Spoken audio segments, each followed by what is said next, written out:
Dateline Arlington, after a long summer, and closing fall into winter, on Wednesday, December 18, 2018, the students of Washington Lee High School will finally get their first day in court in the battle to save the name of their high school.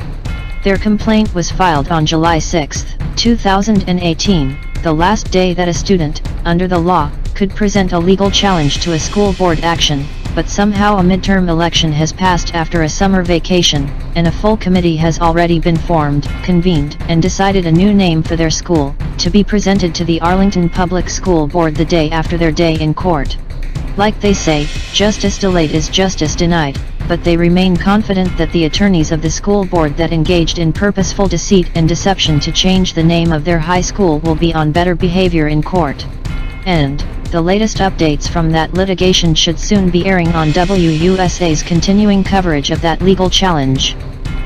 But, unreported, for whatever reason, is the fact that the first suit to challenge the Arlington Public School Board action was filed by none other than Major Mike Webb, in a novel attack that alleged a tortious interference against his campaign for school board in 2017, which placed priority emphasis on saving the name of Washington Lee High School. In fact, it was his online poll which was cited by Linda Erdos, the Assistant Superintendent for Community Relations, when she made her final presentation to the board to recommend the name change. And that legal suit, in a case of first impression for the courts of the Commonwealth, raising for the first time the legal cause of action of a tortious interference with a business expectancy on behalf of a political or public advocacy campaign, met its first challenge in court in hearing on a motion to dismiss on August 17, 2018, marking the one-year anniversary after the tragedy in Charlottesville that provided the impetus for the name change. At that hearing, he was threatened with financial sanctions and had his judicial rights curbed as to future suits against one party, the Condominium Unit Owners Association, that initiated a suit, brought in abuse of process just weeks before his school board election, a warrantless warrant in debt action that was brought into court on a perjured affidavit that swore to that court that he was a resident of New Jersey. Outlandish as it sounds, even more outlandish is the fact that the judge who presided over the hearing, the Honorable Louise DiMatteo, ironically a graduate of Washington and Lee University Law School, found everything perfectly kosher in the argument presented by Marion Tadros, of the Tysons Corner law firm of Riesbroom, P.C., who is also, ironically, a graduate of Washington and Lee University Law School. Yet none of this was in the press. At that very same hearing, John Cafferkey, of the law firm of Blankenship and Keith, P.C., moved to quash Major Mike Webb's complaint against his former political opponent for the Arlington Public School Board, Monique O'Grady, Assistant Superintendent Linda Erdos, for her partisan activities in support of Ms. O'Grady in that election, and the Arlington Public School Board for its participation in the scheme. He argued that the complaint should be quashed, or rendered ineffective, by reason of defective service, which served no bar to the suit in which Major Mike Webb, sworn to be a resident of New Jersey in litigation that lasted for over 5 months after the November 2017 election, before being withdrawn by the condominium association that had brought suit against him. His argument was that those defendants had never received the complaint that had been served by the sheriff and for which the sheriff had filed a return of service with the court to acknowledge receipt by those parties, and Judge DiMatteo agreed with the school board, criticizing Major Mike Webb for not understanding the law. Perhaps they believed the Stolen Valor blogs and critics who claimed that Major Mike Webb was only a self-proclaimed activist and a coward, because that matter is now on petition for appeal before the Virginia Supreme Court, and those defendants, or appellees, have yet to respond to the assignments of error noted in that hearing to dismiss his complaint as to the Carlton condominium, and quash his complaint as to the Arlington Public School Board defendants. But not one word of this has appeared in the traditional press. On August 30, 2018, Major Mike Webb was in court, yet again, on a motion to dismiss his complaint as to the County of Arlington, again alleging a tortious interference against his campaign. The most heinous act alleged against the county, in tortious interference with his business expectancy in a political or advocacy campaign, was the failure of the Arlington Police Department to even investigate an anonymous internet troll with several aliases that engaged in direct electronic harassment, via email, to him in support of the campaign of Monique O'Grady, in violation of 47 U.S.C. 223C, a federal Class E felony of which Ms. O'Grady was fully aware was being conducted in support of her political campaign, endorsed by the Arlington County Democrat Party, approved by the Virginia Education Association, funded by Act Blue, supported by former Congressman Jim Moran, popularly known as the Intimidator, and endorsed by Blue Virginia and the Arlington Sun-Gazette. All of this in a race that is, under statute, a nonpartisan race. Yet, the presiding judge, the Honorable Daniel Fiore, II, was unpersuaded that even this represented a tortious interference or any wrong at all. Judge Fiore stated that he did not even understand the complaint, and also dismissed it as to the county defendants, but that matter, too, is now pending a petition for appeal before the Virginia Supreme Court, and they, too, have yet to file and reply to the assignments of error noted in the petition to justify that dismissal of Major Mike Webb's complaint. But, again, not one word of this has appeared in the traditional press. On October 15, 2018, noting that John Cafferkey had been retained at the expense of the Arlington Public Schools to defend allegations against the political campaign of Monique O'Grady, which he even defended under a claim of sovereign immunity to which no political campaign holds claim, Major Mike Webb delivered to the Commonwealth Attorney Theo Stamos a sworn affidavit attesting to the facts that he knew about this grand larceny embezzlement of public monies, in direct violation of Virginia Code Section 18.2-95. Major Mike Webb requested that the Commonwealth Attorney, pursuant to Virginia Code Section 19.2-217, issue an information, or the equivalent of an indictment, without the convening of a grand jury, to bring criminal charges against Monique O'Grady, Superintendent Patrick Murphy and Assistant Superintendent Linda Erdos for grand larceny embezzlement, as well as to bring charges against John Cafferkey for complicity as an accessory after the fact for a felony crime. To date, the Commonwealth Attorney has not filed charges. To date, Linda Erdos has refused to provide responsive documents to the Freedom of Information Act request from Major Mike Webb for a copy of the billing documents pertaining to this felony crime, because she claims that she does not understand that for which he is asking. To date, Mr. Cafferkey has refused to provide a copy of the billing documents in professional courtesy to Major Mike Webb, if only to exonerate himself from the crime.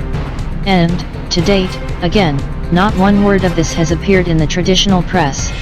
Accordingly, it is highly probable that Major Mike Webb, neither a law enforcement officer nor an attorney, will be required to request that the court issue a writ of mandamus to compel the school board to provide a copy of the billing documents evidencing the embezzlement, and then go to the court, yet again, to request a writ of mandamus to compel the Commonwealth Attorney to prosecute the crime.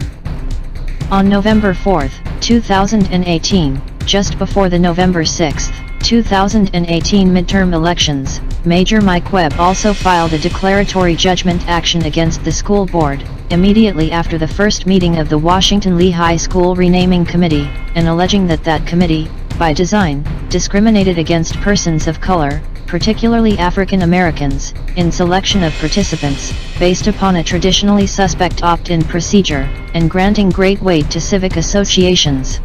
With 4 designated seats, but organizations in which historically persons of color have opted out, making them ineligible to opt in to have participated in the renaming process to choose a name that would not be offensive to them. Accordingly, a 22-member committee had only 2 African Americans and 1 interracial members, and that interracial student has been asked by the principal of Washington Lee High School to present the new name to the Arlington Public School Board with him on Thursday, December 19, 2018, in a picture-perfect moment, as the name of Dick Loving, a statutory rapist of Mildred Jeter, will be presented as a replacement for General Robert E. Lee, because his criminal prosecution in which he permitted persons pursuing an agenda to falsely claim in a court of law, where there is penalty for perjury, that she was not a Native American, fully eligible to have married him in the Commonwealth of Virginia under the Pocahontas exception embedded in the former racial integrity marriage codes, but an African American, who, for her crime of wedding a Caucasian man who actually statutorily raped her, remained in jail, while he was set free. It's not a beautiful and loving story when you know the facts, but even having full knowledge of these facts, the Washington Lee principal, Greg Robertson, the Arlington Historical Society resident expert George Axiotis, and Assistant Superintendent Linda Erdos chose to suppress this truth, while unconscionably persuading a high school junior to appear before the school board, because she, allegedly told the story of Mildred Jeter far better than they ever could. But, again, not one word of this has appeared in the traditional press. Major Mike Webb is currently scheduled to address the school board at the December 19, 2018 meeting, to speak directly to the agenda item regarding the renaming of Washington Lee High School, against which, under the new school facility renaming policy the school board approved on June 7, 2018 immediately before voting to remove the name of General Robert E. Lee from Washington Lee High School, he has already formally submitted objections to the new name, as well as the 4 other candidates considered by the renaming committee, which proceeded in its work, despite ongoing litigation, and in the face of serious factual problems with the names that were chosen, in addition to the conduct of that committee that caused 2 members to officially resign. He will also address the issue of additional funding for that school board's headquarters from a board already operating with a $16 million deficit and about to spend at least $1 million on the renaming of just that one school, in addition to several others slated for renaming. And he is scheduled to address the school board during the non-agenda item period for public comment on the general issue of honor, an honor sorely lacking in the demonstrated conduct of that school board. It is no doubt that it will be a spirited discussion, because just last week, in addition to answering the motion to dismiss, on grounds of standing to bring suit, his declaratory judgment challenge to the discriminatory design of the renaming committee, Major Mike Webb also received an order to show cause why the Federal Appeals Court for the Federal Circuit should hear his case regarding the improper offer of a federal job during his 2016 campaign for Congress in Virginia's 8th Congressional District, when he was the putative front-runner and loudest challenger to Congressman Don Beyer, by all local press accounts.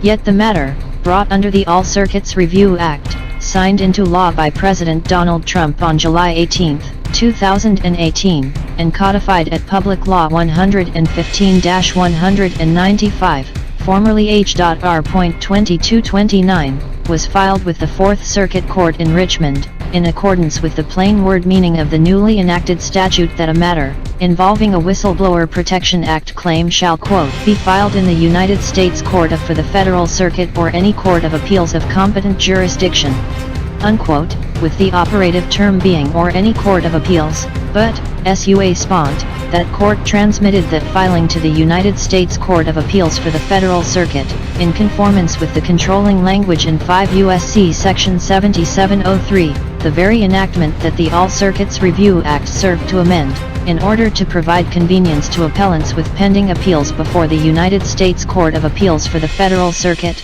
both in time, permitting them to extract themselves from that court that cannot hear an appeal because of a lack of a quorum, and in space, eliminating the need for appellants situated across the country to bear the expense of traveling to the nation's capital to litigate a claim of retaliation because of an instance of government waste, fraud, abuse, or violation of law that they, in civic duty, chose to report, in self-sacrifice. Immediately after the Fourth Circuit transferred the case to the United States Court of Appeals for the Federal Circuit, the Deputy General Counsel for the United States Merit Systems Protections Board requested that, if he wanted to transfer his case to the federal court, he would be required, first, to withdraw his pending appeal in that tribunal, closing the door behind himself on prayer that the United States Court of Appeals for the Federal Circuit might, not would, accept his petition. Which instruction not only defies common sense and places in jeopardy a right in due process, but is in total contravention to the express purpose of the All Circuits Review Act upon which Major Mike Webb had relied to find more expeditious adjudication and relief. But, failing to coax Major Mike Webb into voluntarily placing his due process rights in jeopardy of loss, both the Deputy General Counsel and the General Counsel for the United States Merit Systems Protections Board petitioned to the United States Court of Appeals for the Federal Circuit to have them require Major Mike Webb to explain why that court should permit an appeal, not a transfer, from the United States Merit Systems Protections Board, without first obtaining a final order or final decision that court, lacking a quorum, cannot confer.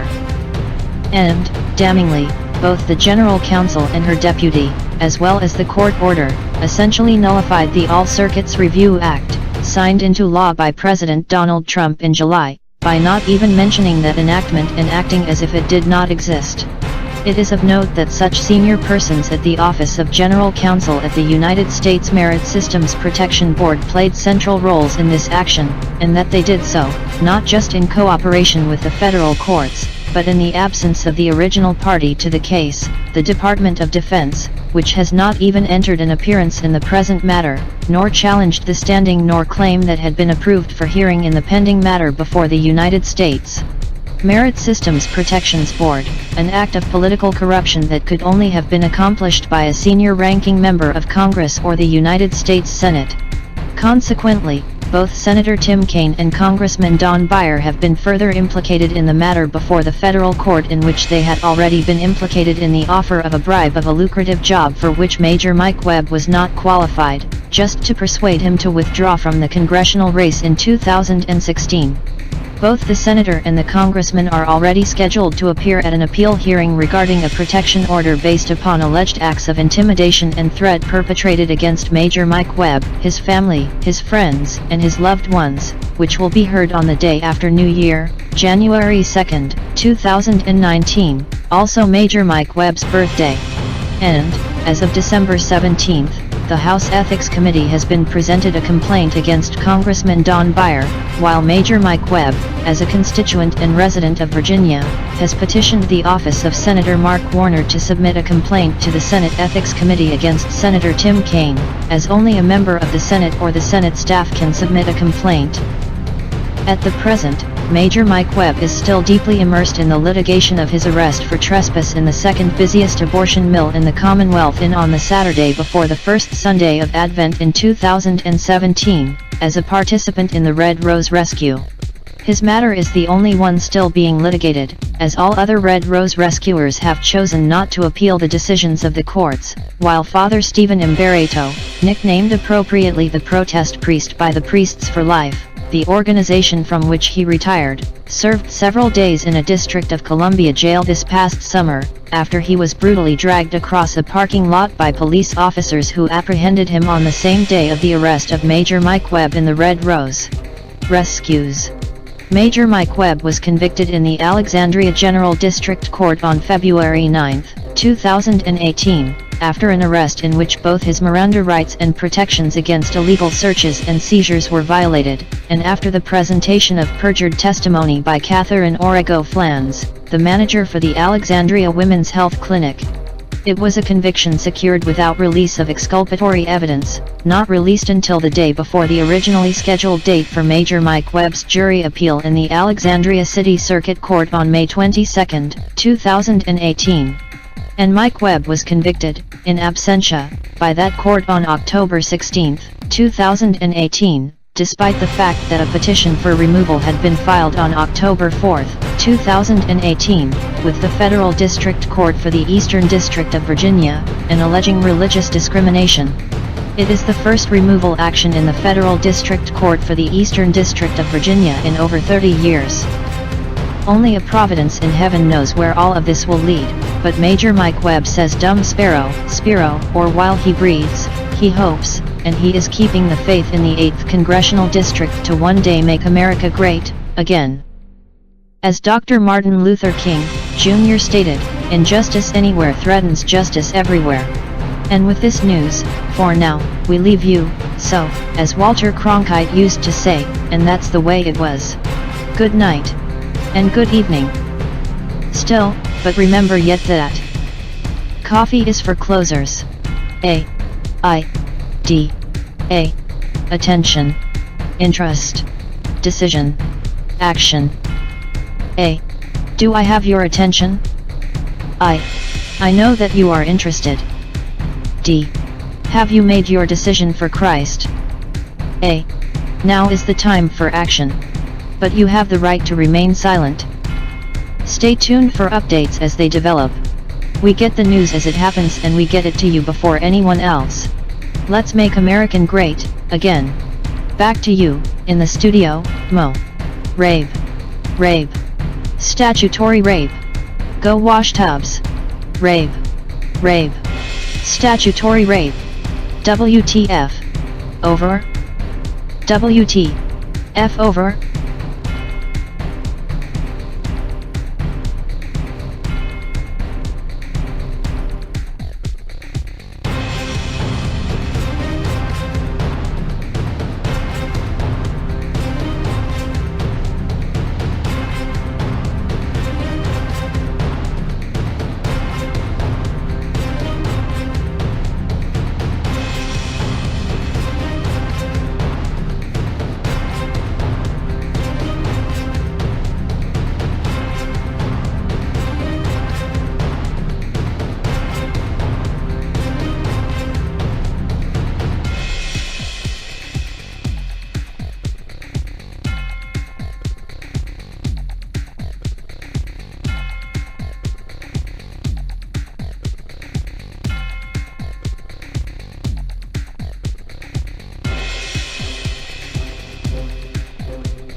This advertisement was authorized by Mike Webb.